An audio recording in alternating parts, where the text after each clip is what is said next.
My girlfriend's family said I would never be good enough. I nodded, walked out, and pulled the contract that was keeping their company alive. Okay, so this happened 2 weeks ago and I am still processing it. My hands are literally shaking as I type this because I cannot believe what I did.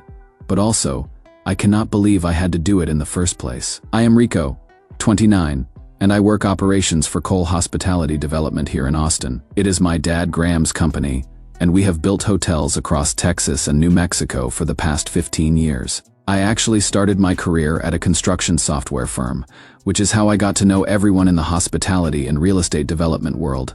But I joined the family business 3 years ago. 7 months ago, I was engaged to Qley. She is 31, does freelance PR, and honestly, she is incredible at reading people and managing images. That is probably why what happened hurt so much, because she knew exactly what she was doing.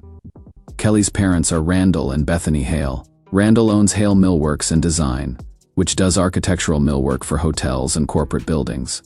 Beautiful work, but they had been struggling with cash flow for over a year. Bethany is one of those women who runs every charity board in town and makes sure everyone knows about it. Here is where I made what might have been the biggest mistake of my life, or maybe the smartest thing I ever did. When Qley Development was renovating this hotel in San Antonio, I advocated hard for Hale Millworks to get the lobby and executive lounge package. We are talking $1.2 million in millwork. I pushed for them because I genuinely believed in Randall's craftsmanship, and yes, because I was marrying his daughter. The contract had all the standard protections built in: quality control gates, progress payments, and something called termination for convenience with an $85,000 kill fee. Basically, if Qley Development decided to end the contract for any reason that wasn't Hale's fault, we would pay them $85 grand and walk away. It is industry standard, but most people never think it will actually get triggered. The deposits and early payments let Hale hire back crews they had laid off and reopen credit lines with suppliers. Within a month, Randall was walking taller, and Bethany started making comments about upgrading our wedding to something that would reflect our family's standing better. Qley and I had already agreed on a budget, but her parents kept pushing for more expensive venues, more elaborate flowers, a bigger guest list. Fast forward to last Thursday night. We are at this rehearsal wine tasting at a hill country winery, and everything seemed fine. The wedding was supposed to be in 6 days. 6 days. We are tasting wines, talking about seating charts, normal pre-wedding stuff. Then Bethany makes this announcement. She says they have found a better venue, this estate that costs 3 times what we had budgeted, and we need to switch because it would reflect our family's standing appropriately. I said very calmly that we had already committed to our budget and our venue, and I wasn't comfortable with the change. That is when Randall decided to put me in his place. He looked right at me and said, "Rico, you are a good guy, but let's be honest, you are not really on Qley's level. This family has standards." I looked at Qley, waiting for her to say something. Anything. She just stared at her wine glass.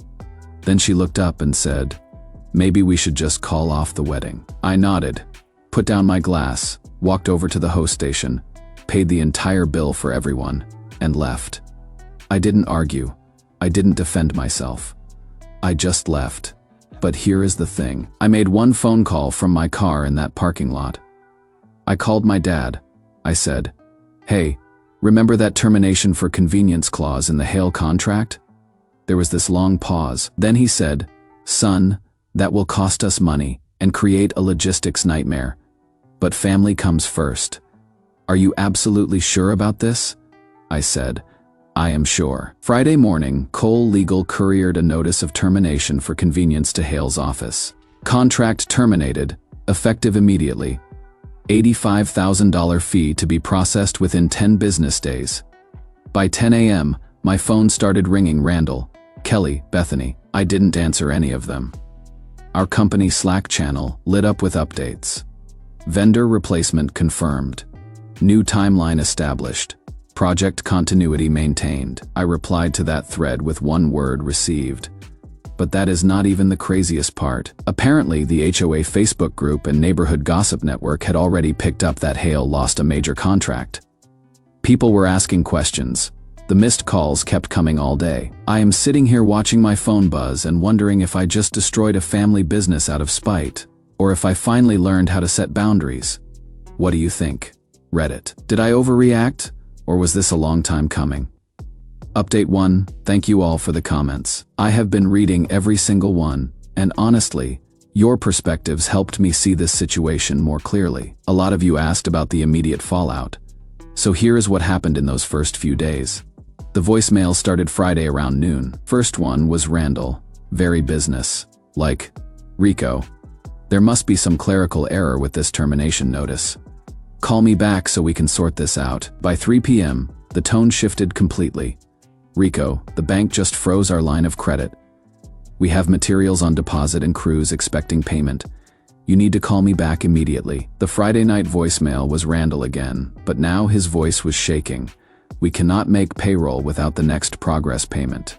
Please call me back. I didn't answer any of them. I will be honest, part of me felt sick listening to these messages, but every time I thought about calling back, I remembered sitting at that wine tasting while they told me I wasn't good enough for their daughter. Qley called Friday night at 10:47. I almost didn't answer, but something made me pick up. She was sobbing. Rico, it was just a stupid fight. How could you destroy my dad's company? Do you have any idea how many people work for him? I said, Qley. Your family looked me in the eye and declared I wasn't worthy of you. You agreed with them. The goodwill that came with our relationship ended when you ended our relationship. Then she switched tactics completely. The crying stopped, and suddenly she was in PR mode. Look, we can tell Graham this was just emotional stress before a wedding. People fight. We can reverse this and work on fixing us. I asked her something that has been eating at me for months. Qley, are you loving me or are you pricing me? Dead silence. Then she hung up. Saturday morning, Bethany showed up at my doorstep. I recorded the conversation because Texas is a one-party consent state. And honestly, I was starting to realize I might need to protect myself legally. She went full guilt trip, talked about the workers who wouldn't be able to pay for Christmas presents for their kids. How devastated Qley was. How I was destroying a family business over a misunderstanding. Then she dropped this bomb. Qley is keeping the engagement ring. After what you have put this family through, consider it compensation for emotional damages. I didn't argue with her. I just listened and kept recording. Here is where things get interesting, and this is the part I definitely didn't see coming. Monday morning, Cole Legal called me with an update. When they were processing the contract termination, they found something weird in the paperwork. Change order. Number 4 had a request for a $120,000 advance payment, supposedly signed by my dad Graham.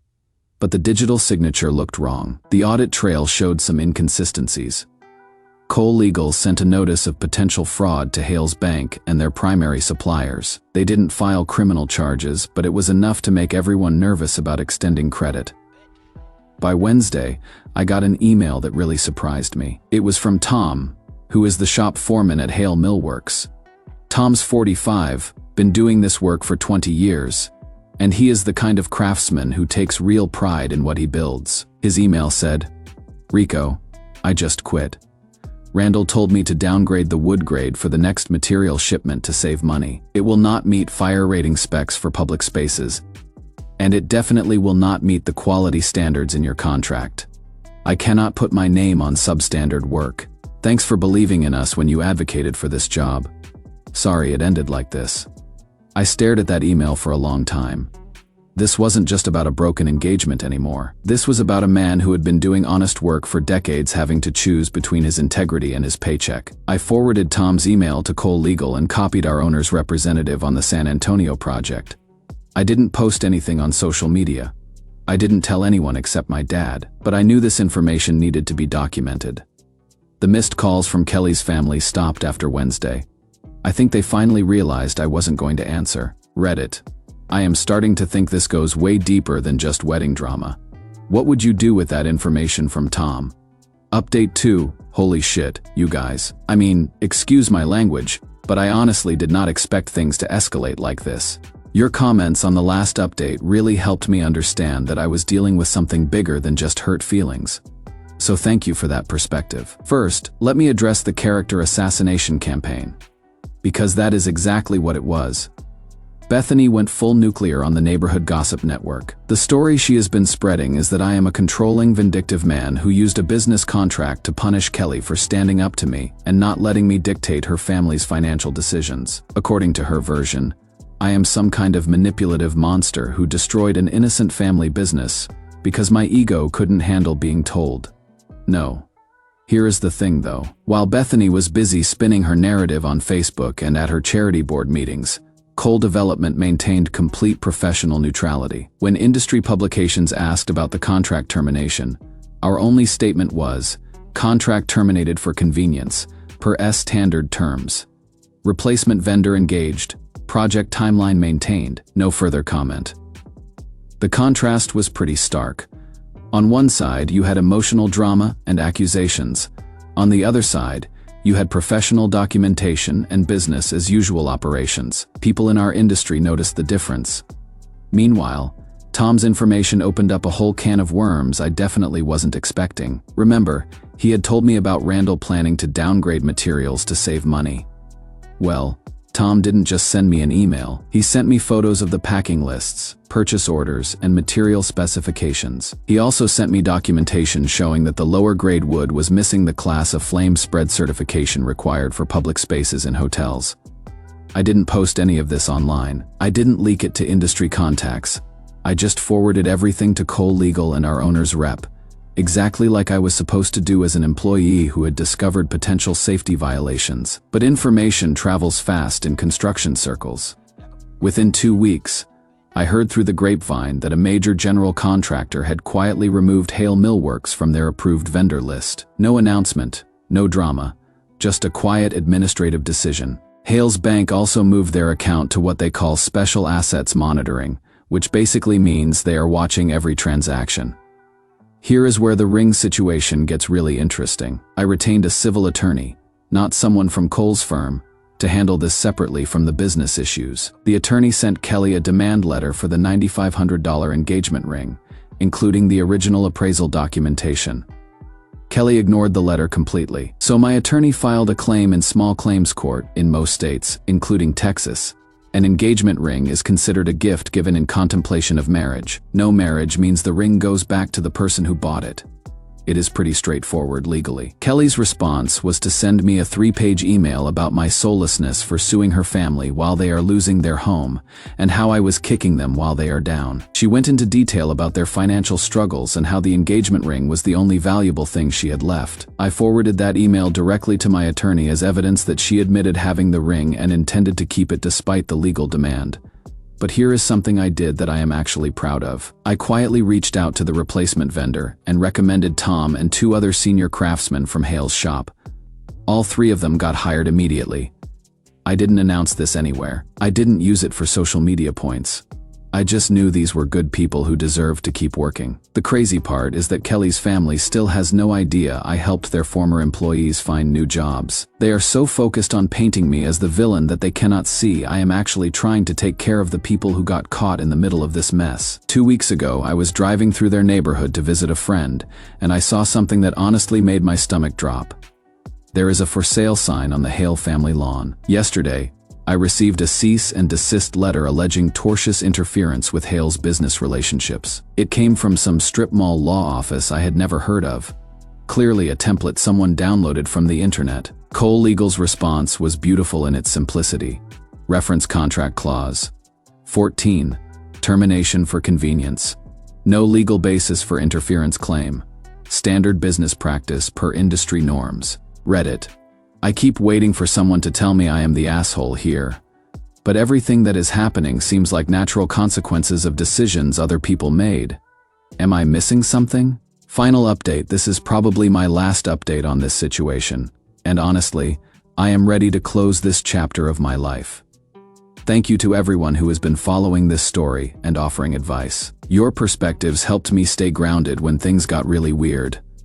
The small claims hearing for the engagement ring was exactly as glamorous as you would expect. Fluorescent lighting, folding chairs, and a judge who clearly wanted to get through his docket as quickly as possible. Qley showed up representing herself and gave this tearful 15-minute speech about love, betrayal, and emotional damages. She painted me as someone who had abandoned her family in their darkest hour and claimed the ring was compensation for her suffering. My attorney just presented facts. Engagement date, ring purchase receipt, original appraisal, Qley's statement calling off the wedding, demand letters, and Qley's own email admitting she had the ring and intended to keep it. The whole presentation took maybe 5 minutes. The judge looked tired. He said, "An engagement ring is a conditional gift given in contemplation of marriage. Since the engagement was terminated, the defendant must return the ring to the plaintiff. 10 business days." 1 week later, the ring arrived at my attorney's office in a cheap padded envelope. No note, no message. Nothing. Just the ring I had spent 3 months picking out. Now feeling like evidence from someone else's life. The longer-term consequences for Hale's family have been pretty brutal, and I am not going to lie. Watching it unfold has been harder than I expected. Hale Millworks lost their credit lines and couldn't secure new projects. They shut down completely about 4 months after the contract termination. Randall had to sign a civil settlement with one of his suppliers to avoid a much bigger lawsuit. The family house sold below asking price, and they moved into a rental townhouse across town. Bethany stepped down from all her charity board positions. Qley pivoted to doing PR for a yoga studio, and as far as I know, never tried to contact me again. But here is what happened to me during all this.